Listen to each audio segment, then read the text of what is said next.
I'm Katrina. This is Tare, and this is part 2 of the Urban Food Forest and Garden Tour Summer 2024. If you haven't seen part 1, go ahead and click on part 1 up in the corner here. Do that first, and then we'll take you to the backyard. Enjoy. Look at this. This is a secret garden if I ever saw one. You can make your own secret garden. So awesome. All right, the first thing in the garden that we see as we come through the gate, we see this nice trellis. I do have a video on how to do this yourself. There's comfrey over here. This is a privet. I need to take the privet out. But there is a lilac that came from my parents. There is a warren and a commies pear over there. So 2 pairs. And then this right here is golden tears, which that one's not edible. And I will zoom in for you on that. Look at these lovely pear tree.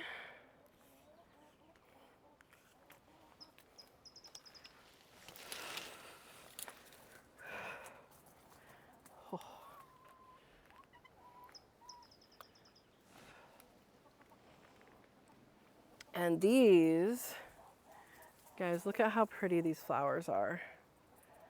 They are amazing. And each of these little branches, these little tiny flower branches, those will freeze when it gets in the winter. Those will freeze. This winter it didn't freeze back, but most winters it does hit something that freezes for a little bit. And when they are dead and dead looking, I had been cutting them off. I no longer cut them off because the goldfinches, the lesser goldfinches, will come in and use the dead sticks of these for nesting material every single year. Well, not this year because it didn't have any, but every single year that happens, they do that. So not edible, called golden tears because of the color of the fruit. And yeah, birds like it. All right, here's our next pairs right here. So again, I have commies and warren.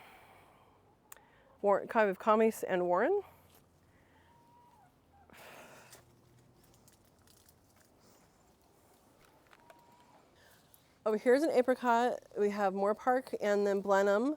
I don't remember which is which, but one is over here, one is on the other side of Percy. And they are just starting. So they're just starting. The ones in the front are much more developed. Oh, there's a peach tree stuck. There's a peach stuck in there. Hi, Percy. Hi, Percy boy. You waiting on pets? Yeah? You are, aren't you? Hi, baby. Hi. No? Okay. So here's the other apricot, and Percy's here, and the other apricot's over there. Over here, there used to be a nectarine, and it's no longer with us. There's a Japanese paper plant here that's not edible or anything, and then another lilac, and you guys are underneath the desert gold peach tree, which I'll show you from afar. I'll kind of give you a zoom around on the underside first. I did not prune it or thin it this year, so that's on me. There we go.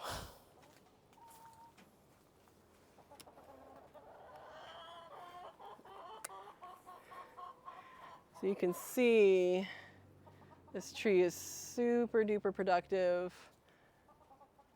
It even got peach leaf curl this year and is still productive, and the fruit still tastes good. Look at that. All over the place. Super big tree. Look at that tree. Over here, this is a Mexicola tree. This is a Mexicola avocado, and it's actually growing quite tall this year. I'm hopeful that it might actually make some fruit. It has some active growth, not a whole lot, but no flowers right now. And so I'm hoping that this actually becomes fruitful tree. Next, so this is along the pond. I guess I'll show you the other peach tree first. And I'll show you the page mandarin then over there. So behind this, right there is a page mandarin. It's kind of hard to see. So that's the page mandarin right there, kind of hidden underneath the avocado, and that will fruit in the winter. We have a garden bed right here, some tomatoes, a kale. I planted beans in here. Oh yeah, they are coming up. So there's a bean. There'll be more beans coming up. There's some more. And then I don't really know what this tree is. It just kind of showed up, but it's quite tall. I don't know what it is.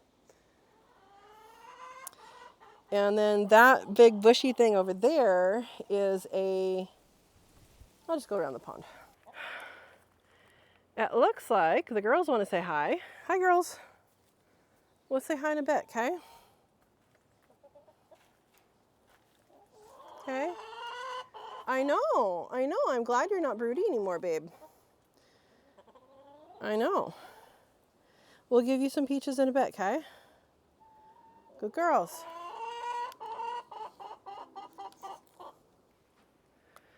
So this right here is an interesting learning experience because this tree and this tree are the same age. So they're so much different in size. They're both $6 trees from Grocery Outlet. This is a Desert Gold, that is a Bonita peach. And yeah, there's also a privet in there, which again needs to be pulled out. I don't even know where the nearest privet is. Probably bird poop there or something.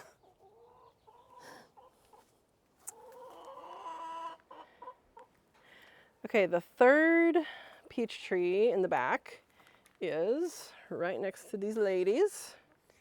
It is not quite ready yet, but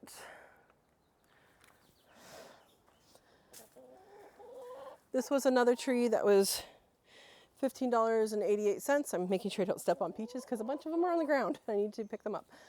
This was another tree that was $15.88 on the ugly plant sale. Again, guys, shop the sales.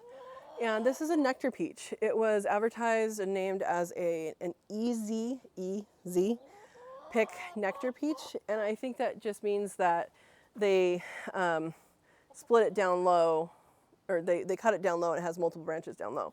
And this bark is starting to split. You're growing, tree. Man. All right, so this one has wonderful, wonderful peaches that I use to juice. And this last year, I actually made a puree and freeze dried it so that we could have instant peach juice. Like how awesome is that? So awesome.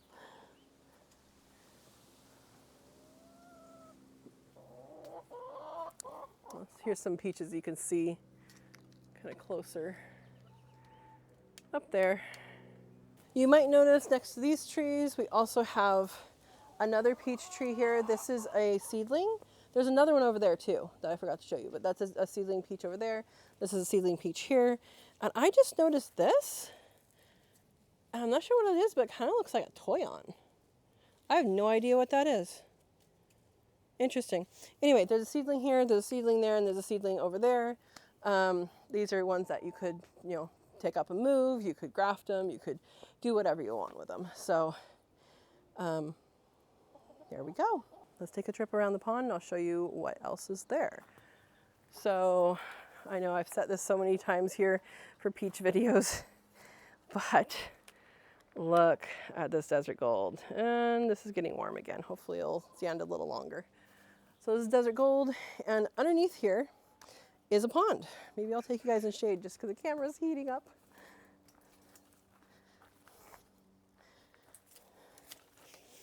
Okay, so behind me here is a pond. We have watercress in there that's edible. There's some other plants in there that are not edible. They're just, pond plants to keep it healthy. And there are comet goldfish and ruby red minnows in there to make sure we don't get mosquitoes, and to also, eat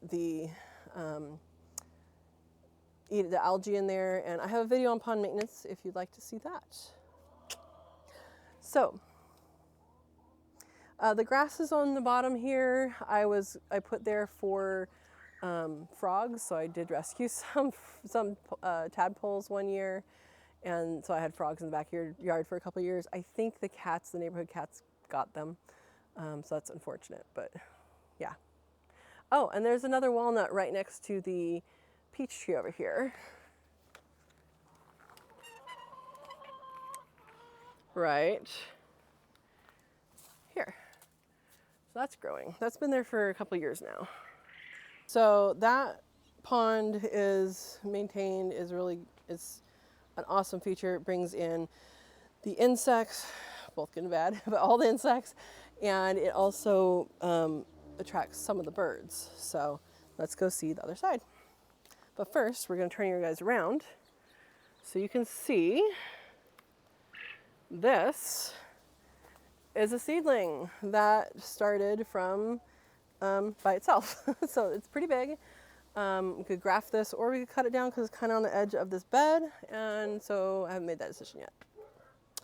All right, this bed has some wonderful stuff going on in it. We have cucumbers, and I need to direct some of the cucumbers to go up instead of out like this guy, but look at this. And squashes, so I have Mexican gray squashes. Oh, I need to pick that one.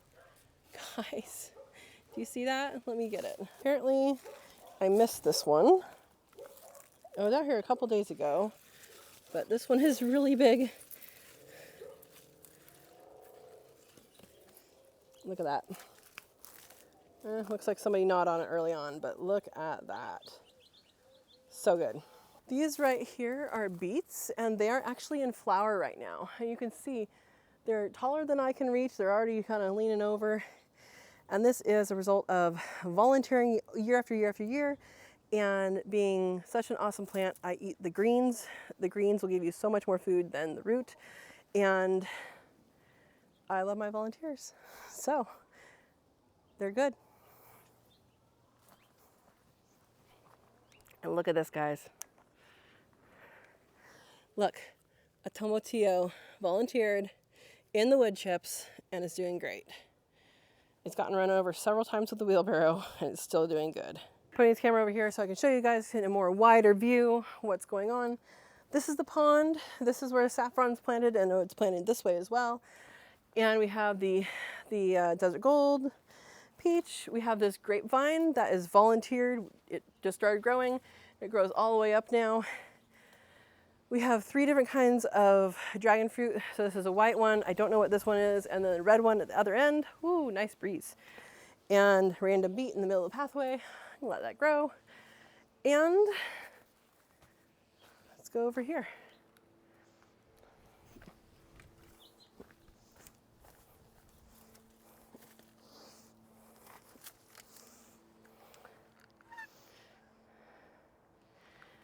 All right, I'm trying to let the camera have shade breaks.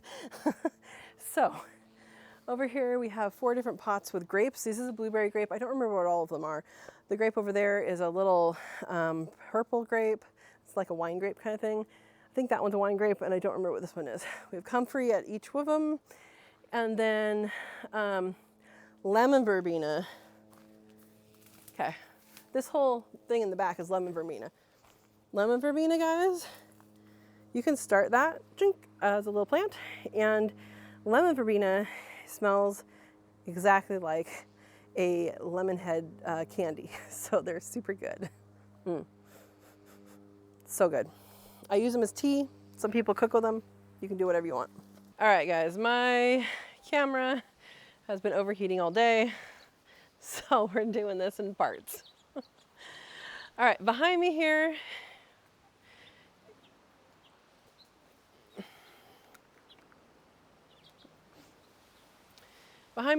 is a really large willow, and this willow was started by a wood chip. So I bring wood chips in. I have lots of videos talking about this, and the wood chips get brought in, and I think I just watered a wood chip, and that's where this comes from. Let me show you from a different angle.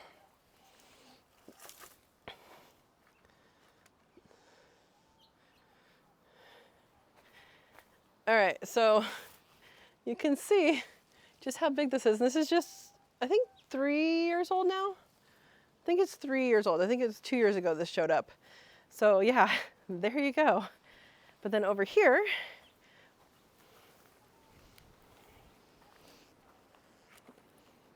this is where tomatoes are this year. We have flowers.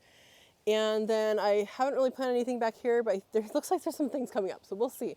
But tomatoes are back here. This is peppermint. It's starting to go flower. I need to trim it back.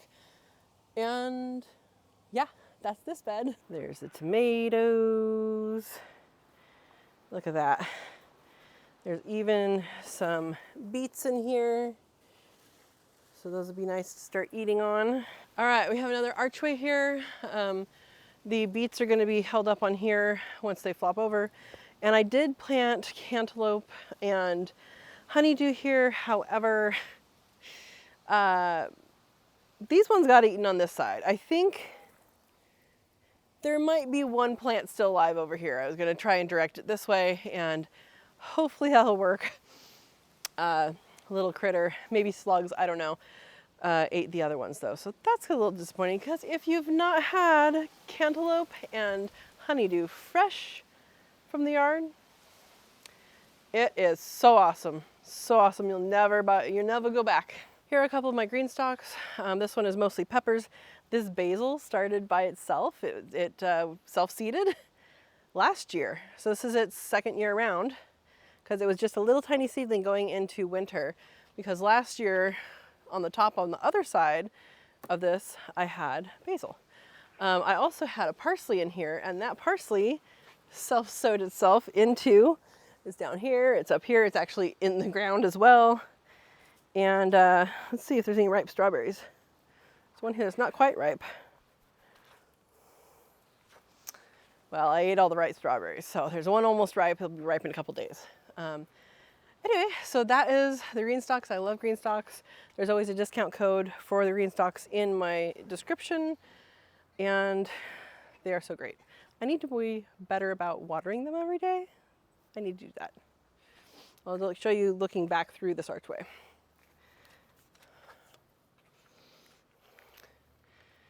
All right, so that's the archway.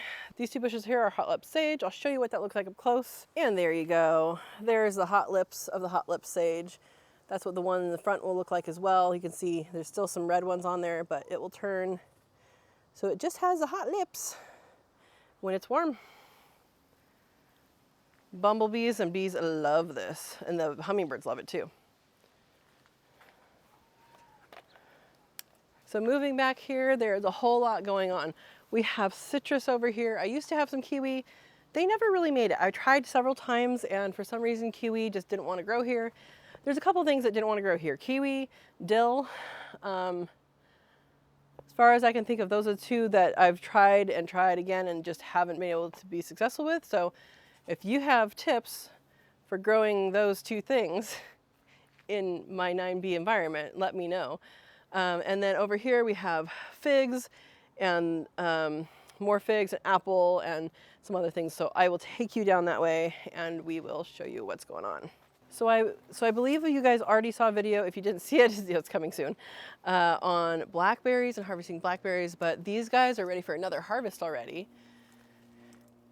Looks like the next variety's up and they are so tasty.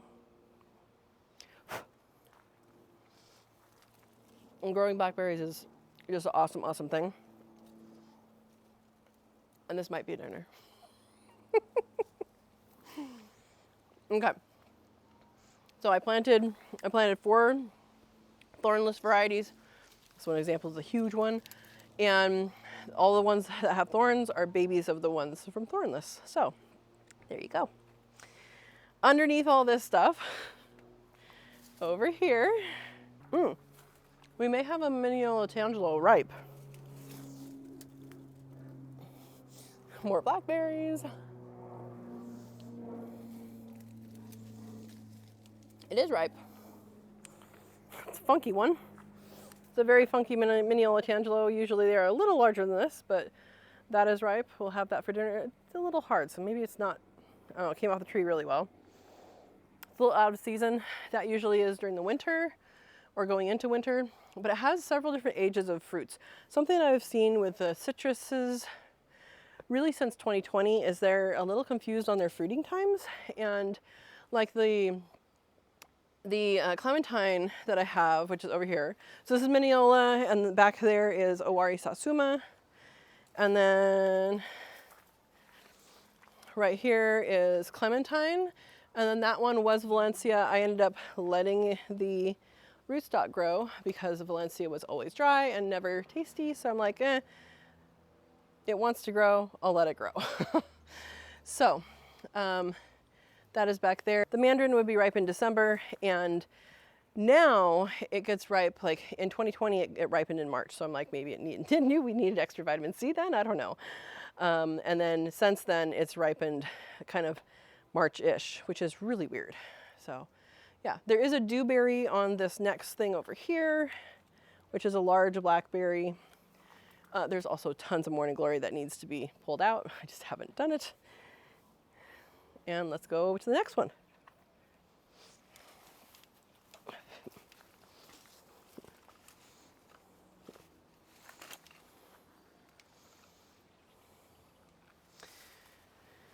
Okay. So this little guy here is a Caracara orange, and it is super good. It looks like ooh, there's one that's gonna be ripe here. Oh, here's a dewberry.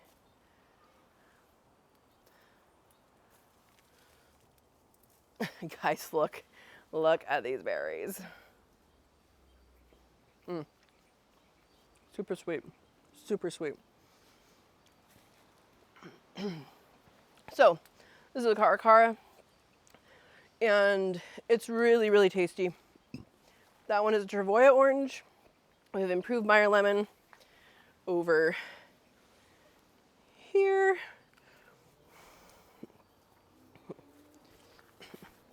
This was a volunteer beet. This is a volunteer beet that got too heavy. Look how tall it was gonna be. Anyway, it fell over. It's okay. It's making seed. It's a little bit further ahead than the other ones. And again, morning glory's taken over. Sometimes that's what you deal with.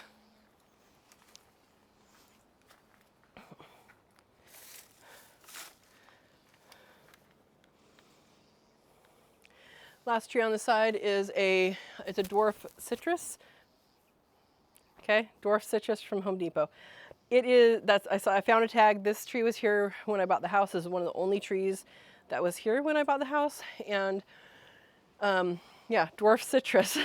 But it is an improved Meyer lemon based on the fruits. And wow, not a great example, but that's improved Meyer lemon, and smells wonderful, tastes wonderful. If you've never had Meyer lemon, they are tremendously good. They are a lot less sour than a typical lemon, and they have a more sweeter side to it as well. So very good. All right, and then we have the Raviary, which is rabbits over quail. They have a party inside, it's rave. And then turning this way, that's why this umbrella is here. This umbrella is here for them for extra shade. All right, let me turn you guys around.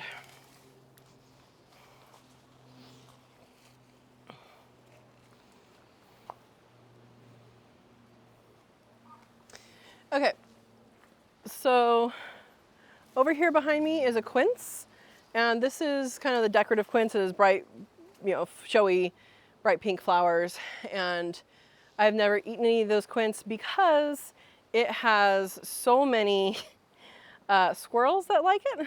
So there you go. Back here is a Texas everbearing fig. We have either a Fuji or a Gala apple. I don't remember which one. It just is. It's an okay apple. And then brown turkey fig back there. And then this fig right here is a Tiger Panache. And that is very, very good as well. Tiger Panache has yellow and green stripes, which is really good because the birds don't get to it. So I'm gonna back you guys up and you'll see how tremendously huge this culinary sage is. Okay, so this sage starts here, it goes all the way back to here. And you can see this is higher than my hip right here. Now I love using this. I love cooking it with butter of all things. And you make this really good, I call it dessert leaves. So if I remember, I'll put a link up here. If not, you'll have to look for, I think it's like Easy Garden Dessert or something, might have been the title. Anyway, it's delicious. In here as well is honeyberries. I've never had them produce well. I think I've only had 3 of them, and it is what it is. So this right here, and over here is the golden currant. That is our native currant. And it is really most tasty after it's become a raisin. So if you dry the fruit, that's when it's more tasty. And it's by the aviary, the main aviary with quail. So that is this right here. Also over here is asparagus, and they're not really doing great. The last couple of years, they've just not been doing great. Not sure why. It may be because it has extra shade with the aviary. Yeah, I don't know. And then let me back you up and show you this way, the spearmint. Oh, and there's also, I'll take you guys off the camera. I'm gonna put my fruit somewhere.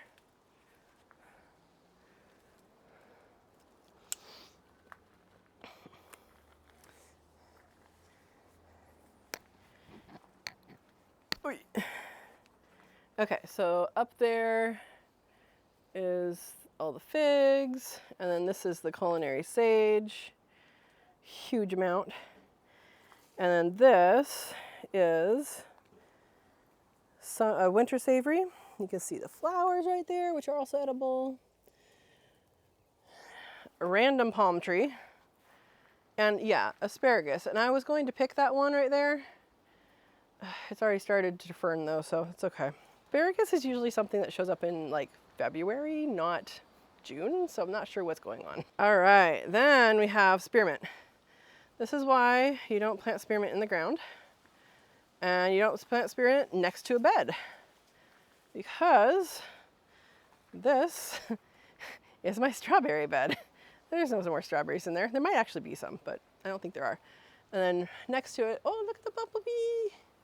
Hi, Bumble. Hi, Bumble. Next to it is the marjoram, which is also in flower, and the bees love that. And then down here, this is called red-veined sorrel, and it has a lemony flavor. It's very good. Oh yeah, and on the citrus side of things, we have carnations, and these are edible. And there should be 3 colors, but it looks like only one's flowering right now. Okay, then next to the aviary, and before you get to the man door for the garage, is a bunch of figs. These figs were all planted by me as a cutting, as a stick, put in the ground where there was water, and they are taking over the world. The rain this last year and the year before was a tremendous impact on these trees. I'm hoping they'll fruit soon. Maybe this year. I don't see any little flowers, so maybe not this year, but I'm hoping they'll fruit soon, and we can find out what kinds they are, because I don't know what kinds they are. They are from the California Rare Fruit Growers, and we may have to, dig them up and spread them around a little bit. The goal of me putting them in here was to have them not die when I went on vacation, and then they just stayed here. So it became a fig bed, which is fine. And let me count how many there are in here. There's also a celery that volunteered in here too, and French sorrel.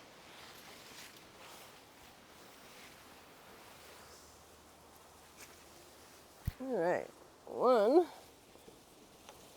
2, 3, 4, 5, 6, 7, 8, 9, 10. I think there's like 10 or 12 in here. So they would either be managed as a bunch, as one unit, or split up into different ones. Then I would recommend splitting them up. So there you go. Here's what those look like. This is the French sorrel. Wonderful, wonderful plant. Nice, large leaves. Oh yeah, and there's also this right here, which is purple coneflower, which is also called echinacea. There you go. Look how wonderful those guys are doing. All right, guys, I believe I counted 22 trees, fruit trees specifically, because there's other trees. 22 trees in the backyard for fruit bearing, that except for this mass of them. So that means that if we count these, which they will be bearing fruit, some point. Oh, and then I didn't count all the seedlings. So let's call that 10, 11, 12, 13, 14, at least 14 more. So we're talking over 50 trees actually in this space. And that is 7,000 square feet. And it is an awesome, awesome thing to do. So I encourage you to do this with your yard. If you have a yard, you have the opportunity to feed yourself. If you have a yard and you're renting, you can do container gardening. You can get into the green stalks, or you can even use, like I used on my front driveway, you can use just bins. Drill some holes in the bottom, put some good soil in there, good compost, and grow things on your driveway. I did it, you can do it. And I want you guys to truly understand and internalize how awesome it is to grow your own food, how awesome it is to grow as much as you can. And with a space like this, and we just counted over 50 trees, over 50 trees. Now, not all of them are of fruit producing age, but more than 40 are. More than 50 trees on a 7,000 square foot lot. So that is a typical lot in my area in old downtown. I guess the newer lots are probably smaller, but still on a newer lot, you can still do a lot. Do a lot with your lot. And I want to express to you, it's something you can do. It's something you can do inexpensively. It's something you can spend a lot of money on if you want. And the maintenance that it takes is up to you. My maintenance amount went really, really, really quickly down when I added wood chips into my system. And the wood chips, this wind is picking up, and the wood chips, what they do is they keep down the actual weeds, and they also give your plants more moisture. If you're in a moist area, maybe you don't use too much wood chips. Don't put the wood chips right up against the trunk. Put them out just a little bit. I made that mistake, I believe. So bear's lime is also there. It's coming back from the roots, so I don't know what the rootstock is. So count that one more. And I believe what happened is it got too wet. So with the rain 2 years ago. So wood chips is one way to cut down on your time in your garden. Another way is to plant it out. Mother Nature likes to be clothed. She likes, Mother Nature's modest, everybody says, right? If you don't clothe her, she'll clothe herself. And so if you fill in the gaps and plant things, it will be good. Plant the diversity, right? Plant more than one thing in an area. Really the only things I have that are closer together are the citrus, and then the figs, the cuttings of the figs. They're fairly close together, but I have other things in there with them. And when you have a diverse system, it can confuse the predatory insects, and it can just make it a more enriching experience. And not everybody's gonna like, the jungle that I have. If you like to eat and you don't want to pay for a lot of the fruits and vegetables, or in this case, meat as well, because I do grow, quail and rabbits for meat and quail and chickens for eggs, you can do a lot on your property. Grains would be a little bit harder to do on a property this size if you are meeting all your other needs. You can do some grains. I have quinoa seeds. I've done flax in the front. I've done so much flax in the front, in the pollinator area, and then dairy, of course, right? So, could you have, a mini goat or something on a property this size? check your ordinances. But really, dairy and grains are the two challenging aspects to a property this size, and you can live without both. Or you can actually, you know, trade someone, or just that's what you buy at the store. Now, you're gonna see me at the store. You're gonna see me at the store mostly getting sweets. I have a sweet tooth. Yeah, I got ice cream today. It was hot and I wanted ice cream. And I think that's funny. Every time I go to the store and I get something like that, like, I always think the checkers must think that's all I eat. But it's not, because I grow stuff here. So anyway, it gives me a little chuckle every time I go to the store, because I look at what is on the, you know, I look at what I'm checking out with and I'm like, that's not healthy stuff. Now, should I get away from that? Absolutely. Is it going to happen right now? Probably not. So I encourage you to grow what you can, eat what you grow, and encourage others to do the same. So thank you for watching. I appreciate you taking time to watch this whole thing. Took me all day to do because the camera kept overheating, and I had to come back when it was shady in the backyard. So sorry about that. No sun in the backyard. Camera has to record though.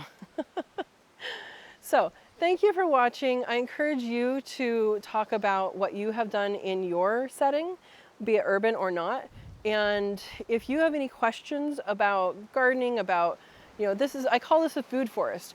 Would I do some things different now? Yes, I'll do another video on that, about what I would do different if I were to redo this system. And talk to you a little bit about that.